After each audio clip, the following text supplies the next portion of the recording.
You just stay home all day, right? Tired from just cleaning? Why don't you try switching places with me and see the real struggle? Maybe I should divorce such a useless wife. Ugh, not this again. The way my husband treats me, a homemaker, is truly exhausting. My name is Jennifer. I'm a 34-year-old woman. I married David, my coworker, 2 years ago after a workplace romance. Back then, I planned to continue working after marriage. But David said, I'll work hard outside. You take care of the home.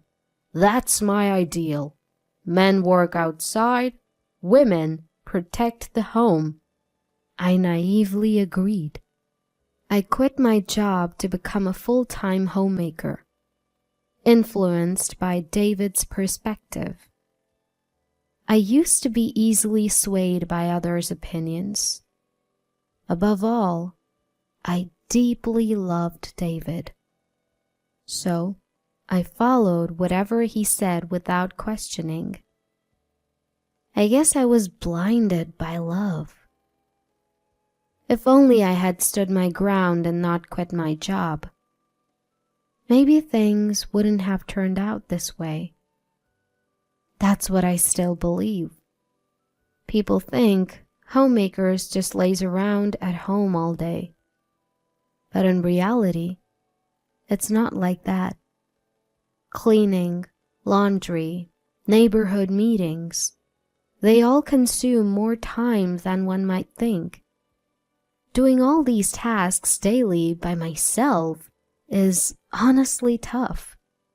Employees get weekends off, but homemakers don't. So, on Sundays when David's home, I'd ask, "Hey, I'm a bit busy. Could you help clean the bathroom?" But he'd instantly get grumpy.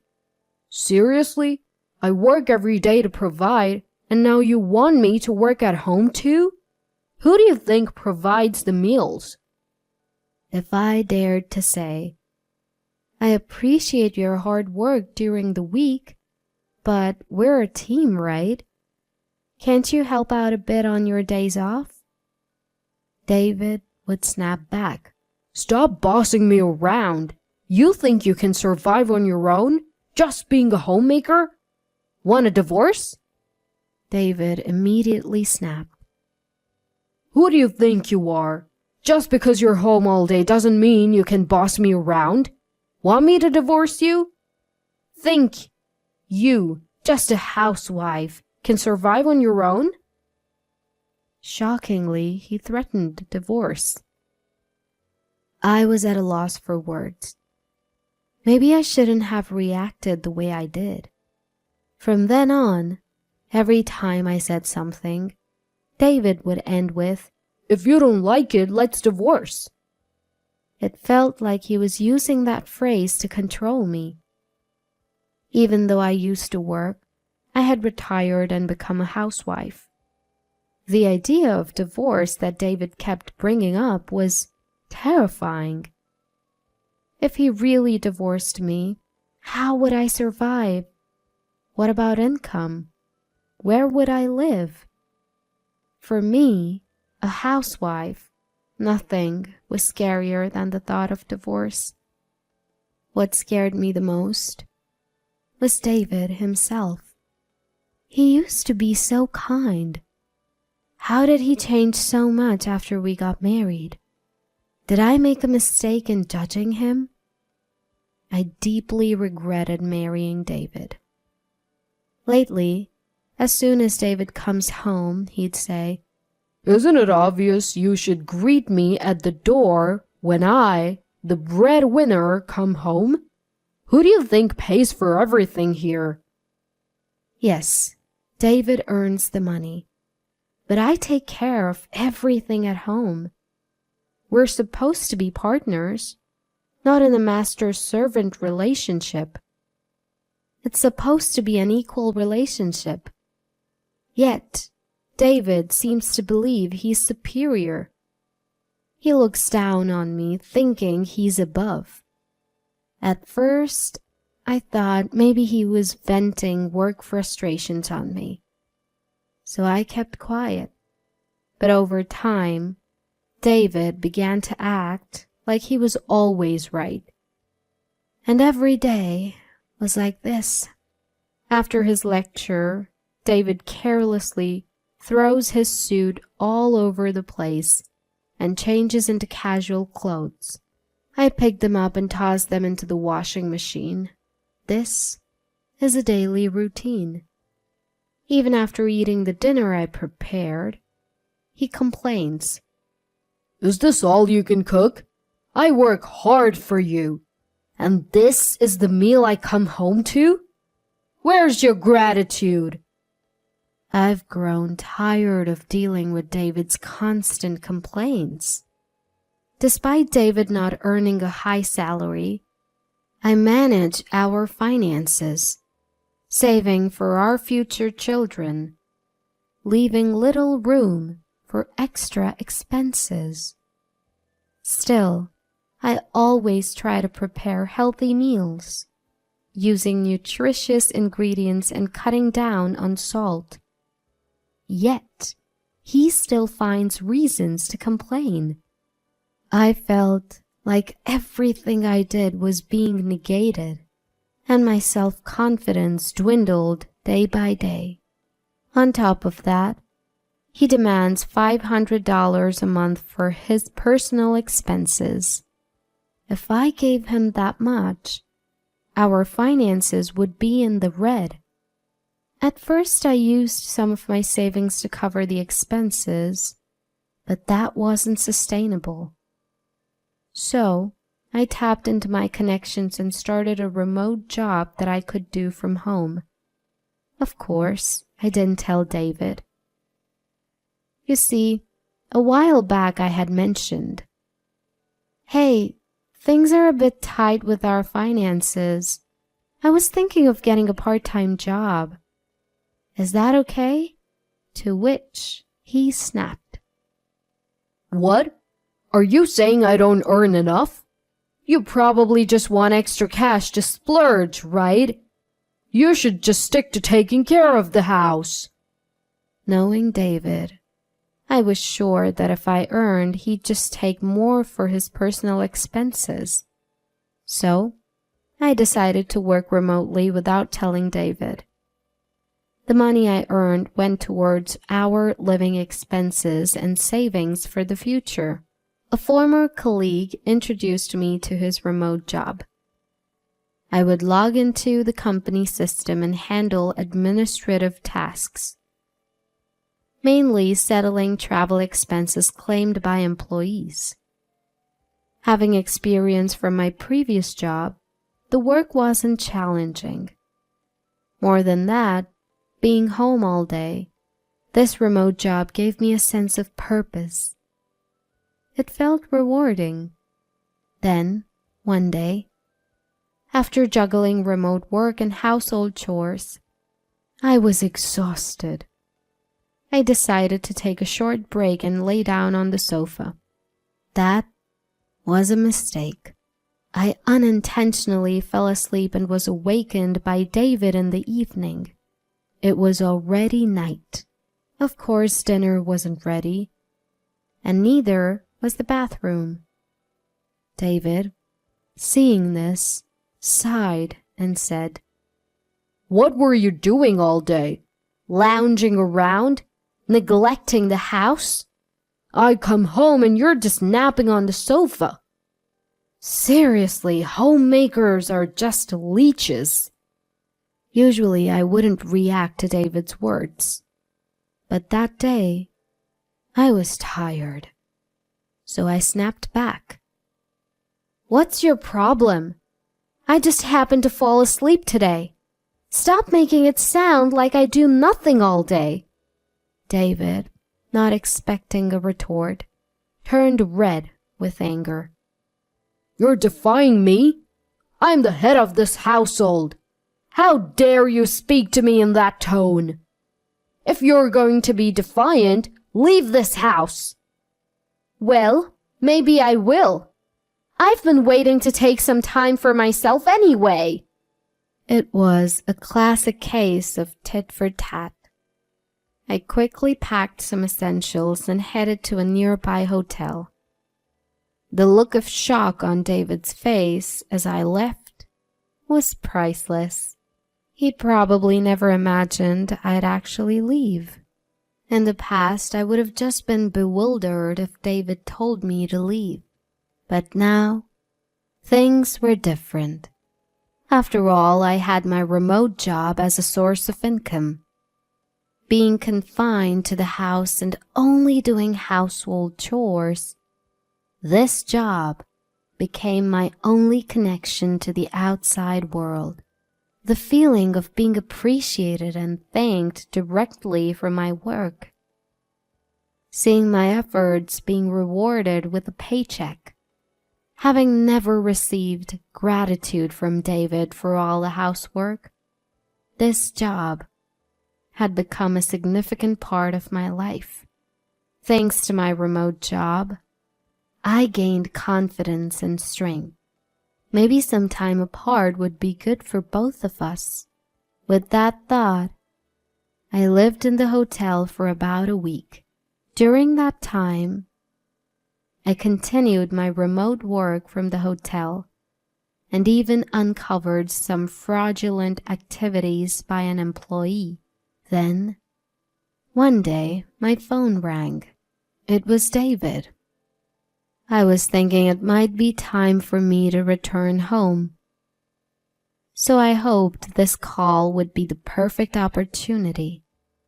When I answered, David said, "Hey, isn't it about time you came back? You've had some time to reflect, right?" Who does he think needs to reflect here? Even as I was at loss for words, David continued, "You must be missing me, right? Life must be tough without me. If you apologize, I'll let you come back home." Such arrogance from him. Who does he think he is? So I decided to play it humble and said, "I'm really sorry. It was my fault. I miss you every day. Please let me come back home." To my surprise, he responded with such relief. "I knew it. You can't handle life without me. Fine, come back home." He couldn't even see through my act. I was taken aback, but decided to return home with an innocent face. When I got back, the house was a complete mess. Clothes were scattered all over the floor, with no place to step. Trash overflowed from the bin, giving off a foul smell. Dirty dishes piled up in the sink. In just a week, he managed to turn the place upside down. I was almost impressed. I thought maybe he'd have cooled off in my absence. Maybe he'd have taken care of the house. All my maybes were shattered. He probably called me back because he couldn't handle the mess anymore. Not because he missed me or felt sorry. Realizing this, I was disappointed in David. I couldn't believe it had come to this. I was once again disappointed by David's carelessness. But, in a way, I was grateful, because it gave me the push I needed to do what I had planned for David without any hesitation. For about a month, I acted as if nothing was wrong at home. I cleaned up the mess David made and followed his every command, even when he complained. Then, the day of reckoning came. I executed the plan I had prepared and waited for David to come home. I didn't prepare dinner or even the bathroom. When David came home, he was angry that I hadn't greeted him at the door or prepared dinner. I simply apologized. I'm sorry, I was so busy today and couldn't get to it. Feeling empowered by my submissive attitude, David lashed out even more than usual, and then he said those words. You're just a parasite, you know. You can't earn money and can't even manage the house properly. I wonder what would happen to a woman like you if we divorced. Maybe I should just file for divorce, huh? I had been waiting for him to say that. The word divorce that David flaunted like a badge of honor. With a smile, I replied, You don't need to file. I've already prepared the divorce papers. David looked confused, so I showed him the actual divorce papers, already signed by me. All you need to do is sign. David started to panic. Of course, he never expected me to agree to a divorce. What? No. You'd be the one in trouble if we divorced, right? Don't worry. I'll be just fine. Haven't you noticed? Look around the house. Don't you see? David looked around frantically. Where's the TV? The fridge is gone too. What's going on? Oh, did you forget? I brought the TV and the fridge when we moved in. So, it's only natural that I take them with me when we divorce. I had everything I bought removed by professionals. Wait, you can't divorce me. How will you survive without my income? See, I sighed. Don't you get it? The person handling expense claims at your company, that's me. We never met face to face, only communicated through chat or email. So you never realized. Yes, I was working remotely for my former workplace, which is David's company. The old acquaintance I mentioned was a colleague from that company. I had been hired part-time on the condition of remote work. I used my maiden name as my family name and kept my first name. At first, I thought David might find out. But that was needless worry.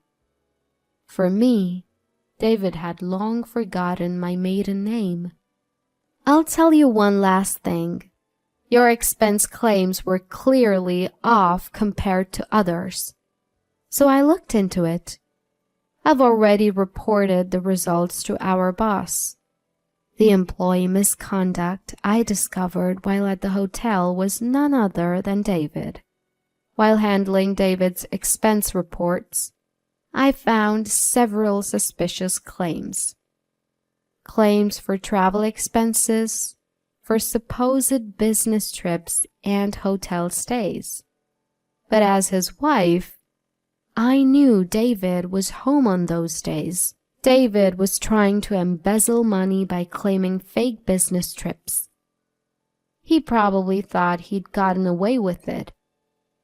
But as his wife, it was clear to me he hadn't actually gone on those trips. So I cross-referenced his past claims with his actions on those days and investigated all his fraudulent claims. At first, I wondered if I could somehow brush it under the rug, but after a week in the hotel and hearing David's words over the phone and seeing the state of our home, I made up my mind. I'd be the one to end things with this man. I've already reported it to our boss, and I've asked for appropriate action to be taken. Tomorrow, when David goes to work, he'll be called into the boss's office and questioned severely. He was misusing company money after all. It's only right. Thank you for everything. I'll be happy on my own. Goodbye. My belongings have already been shipped to my new place. All that's left is for me to leave this house. Leaving a stunned David behind, I walked out of the house with a spring in my step. Later on, David was dismissed from the company. Being dismissed makes it hard to find another job, and it seems David is still unemployed and attending a job support center. Of course, the house is reportedly a mess. David was reluctant to sign the divorce papers and kept asking me to come back, but I had no intention of doing so. I left all the procedures to my lawyer and finalized the divorce. As for me, I switched from remote work to full-time and fully returned to work. I'll be single for a while, but I plan to look for a new relationship soon. Of course, my criteria for a partner is someone who's willing to share both household chores and child rearing.